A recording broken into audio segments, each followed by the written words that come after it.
Olá, meu nome é Nelson Cavalcante e hoje nós vamos dar prosseguimento ao estudo de eletrostática para o 9º ano. Agora nós vamos falar sobre energia elétrica. Nós já previamente estipulamos a questão do potencial e se a gente lembrar, uma das formas que a gente podia olhar sobre o potencial é que o potencial é a energia por unidade de carga, tá? Ou seja, o potencial num determinado ponto do espaço é a energia que aquele espaço, uma propriedade daquele ponto do espaço, de dar uma energia dependendo da carga que for colocada naquele ponto.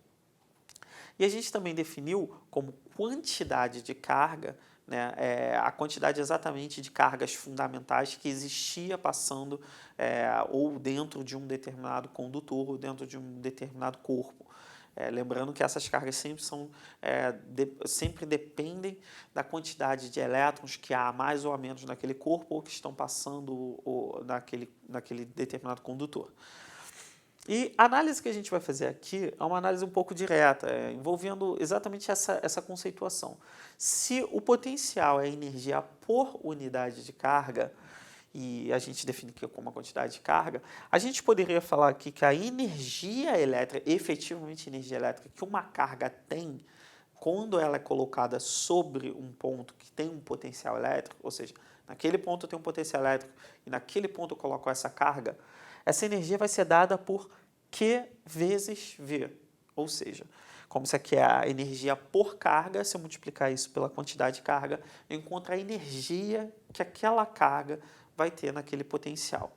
Uma outra coisa que nós já vimos é que quando nós temos corrente elétrica passando por dentro do nosso aparelho exerce a função que ele é designado, mas principalmente ele libera uma energia, ou seja, ele pega uma energia da corrente elétrica e converte essa energia, seja para energia de movimento, seja para energia luminosa, energia de aquecimento, ou seja, energia térmica, mas seja lá qual for a natureza dessa transformação de energia, a gente sabe que tem uma energia que foi transformada, uma energia que estava sobre as cargas, ou seja, era uma energia das cargas que foi transformada para um outro tipo de energia.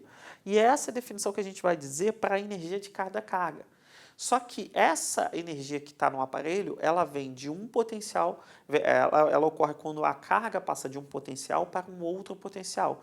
Ou seja, quando há uma diferença de potencial, vai haver uma diferença nessa energia. A diferença dessa energia vai ser exatamente a energia que vai ser liberada pelo aparelho. Então aqui a gente consegue definir que a energia, a variação da energia, ou seja, a energia que o aparelho vai liberar da forma térmica, ou da forma luminosa, ou da forma cinética, vai ser sempre igual a carga vezes a diferença de potencial que esse aparelho está submetido. Ou seja, o nosso famoso U, que a gente utiliza nas nossas fórmulas. Isso aqui vai ser a diferença de potencial, o primeiro potencial menos o segundo potencial, ok? Agora, pegando já esse caminho, falando sobre a energia elétrica, a gente já pode entrar numa outra grandeza que nós já falamos aqui, que é a potência. A potência de algum aparelho, de algum mecanismo, de algum movimento, sempre vai estar associado à energia pelo tempo que levou esse movimento, essa energia, essa troca de energia. Então, a potência sempre vai ser definida como uma variação de energia por tempo, exatamente porque a potência é essa medida de uma certa rapidez com que essa energia é liberada ou absorvida. A gente está vendo quanto de unidade de energia é liberada ou absorvida por unidade de tempo. Essa é a definição geral de potência. É uma grandeza muito importante porque ela está em vários setores da física. Você tem potência na parte de termodinâmica, de calorimetria, você vai ter potência também na parte de movimento, de mecânica, de trabalho, enfim, a potência ela sempre está, na maior parte da física você vai encontrar potência, porque na maior parte da física você também vai encontrar energia, ok? Bom, agora o que vai interessar aqui para a gente é lembrar que a variação de energia que o aparelho vai liberar ou absorver, enfim, principalmente liberar quando ele estiver submetido a uma DDP, vai ser exatamente dada por Q vezes U.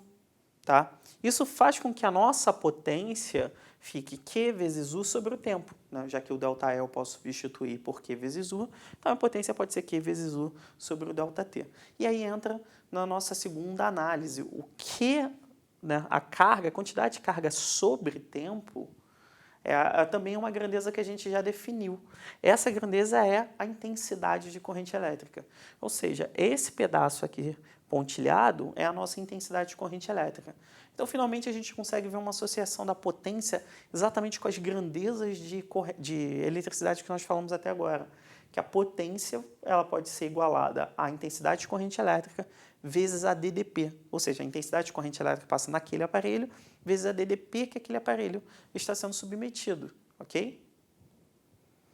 Bom, mais uma vez a gente vai relembrar que a gente definiu, sempre a gente tem que lembrar que a potência é a variação de energia por tempo, tá? A gente sempre vai recorrer a essa fórmula principal quando a gente analisar alguns exercícios, mas agora a gente vai prosseguir deduzindo outras formas de analisar a potência dentro de elétrica a partir dessa primeira fórmula que nós vimos, que nós acabamos de deduzir, que a potência é igual à intensidade de corrente vezes a DDP. Para isso, a gente vai lembrar exatamente da primeira lei de Ohm. A gente sabe que a primeira lei de Ohm diz que a DDP, o U é igual a RI. A DDP, a diferença de potencial, é igual a resistência vezes a corrente elétrica.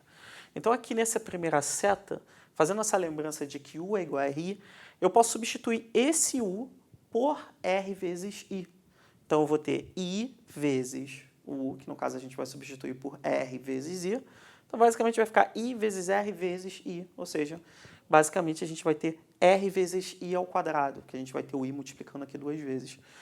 Então, a gente pode definir uma segunda fórmula de potência, que potência é igual a R vezes I ao quadrado. Ainda vamos ter uma terceira fórmula, mas agora lembrando de uma outra relação. Ainda na primeira lei de Ohm, só que agora a gente colocando aqui em ênfase, a intensidade de corrente elétrica. Se eu olhar essa fórmula nesse formato, que ela é U sobre R, a gente substituir o nosso I aqui por U sobre R, nós vamos chegar nessa terceira fórmula, que a potência aqui no caso vai ser U ao quadrado sobre R. Tudo isso, né, veio só dessa primeira fórmula, utilizando a primeira lei de Ohm. Então, aqui a gente vai ter 3 fórmulas diferentes para a gente calcular a nossa potência, dependendo dos dados que nos forem entregues no nosso exercício, no nosso problema, ok? Bom, agora por último, nós vamos falar sobre a relação entre a potência e as outras grandezas, que como nós estabilizamos 3 fórmulas, aqui a gente vai encontrar o que parece ser uma certa inconsistência, pois em certos momentos, por exemplo, nós podemos ver que a potência é diretamente proporcional ao quadrado da corrente. Em outros momentos, a potência parece ser simplesmente diretamente proporcional. Outras vezes, a potência tem uma relação direta com a potência, porém, em outra fórmula vai ter uma relação inversa. Como que a gente vai analisar e vai poder dizer qual é a relação entre as outras grandezas e a potência? Bom, para isso a gente vai analisar primeiramente esse caso aqui da resistência, que é um caso bem importante. A gente tem 2 fórmulas, onde você tem potência relacionada com resistência, só que aqui resistência e corrente elétrica, aqui resistência e DDP. E aí é aqui que a gente vai analisar com calma. Como todas essas outras unidades, todas as outras grandezas, U, R e I, também se relacionam entre si, a gente só vai poder utilizar para analisar a relação entre as grandezas com a potência, a gente só vai poder utilizar essa fórmula quando a gente tiver quando a gente tiver corrente constante. Ou seja, se eu tiver 2 resistores com resistência diferente, ou mesmo um mesmo resistor, mas que a resistência seja variável, mas que ele esteja sempre sendo submetido à mesma corrente, aqui eu vou ver diretamente a relação entre a potência e a resistência. Se eu tiver numa outra situação, onde eu tenho DDP constante, aí eu vou conseguir fazer essa relação, onde a potência vai ser inversamente proporcional à resistência. Para deixar isso mais claro, a gente vai fazer aqui um exemplo. Nessa primeira situação, eu tenho 2 resistores, a gente ainda não trabalhou com resistores associados, a gente não falou como é que se trabalha com isso, mas aqui basta a gente saber que a corrente que vai passar nesse é igual à corrente que vai passar nesse, ou seja, aqui eu coloquei no exemplo 2 A, esse cara está passando por dentro dessa resistência 2 A e nesse aqui também está passando 2 A. Ou seja, a gente tem uma situação onde temos 2 resistências, porém a corrente se mantém a mesma. Então, é essa fórmula que vai nos dar a relação entre resistência e potência. E o que aconteceu? Quando a gente calcula a potência do primeiro, a gente encontra 16 watts. E quando a gente calcula a potência do segundo, a gente calcula 32 watts. Então, a gente percebeu que essa potência é o dobro da primeira, exatamente porque a resistência dessa é o dobro da primeira. Então, a gente vai analisar que se o que eu tenho constante é a corrente, a proporção entre potência e resistência é diretamente proporcional. E aí, o que seria uma situação onde eu tenho a DDP constante, eu vou ter o meu U constante? Seria esse tipo de situação. Eu tenho um aparelho que tem uma que tem uma resistência de 2 ohms ligado a uma DDP de 10 volts, e um segundo aparelho, numa mesma situação, ligado em 10 volts, só que ele tem uma resistência de 4 ohms, ou seja, ele é o dobro da resistência. O que acontece quando eu dobro a resistência? Se a gente usar essa fórmula para calcular a potência, a gente chega nesse valor de potência para aqui para o resistor número 3. E aqui para o resistor número 4 eu encontro esse valor de potência. Então, se a gente fizer um apanhado total, nós vamos perceber que quando dobramos a resistência, a potência caiu pela metade. Isso demonstra que essas grandezas, nessa situação, são o quê? Inversamente proporcionais.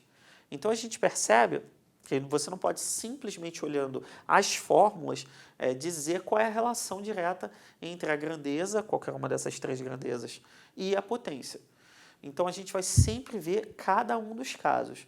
Aí, se nós estendermos isso, extrapolarmos essas situações, nós podemos ver, por exemplo, a relação entre a potência e a corrente. Ela é diretamente proporcional ou diretamente proporcional ao quadrado?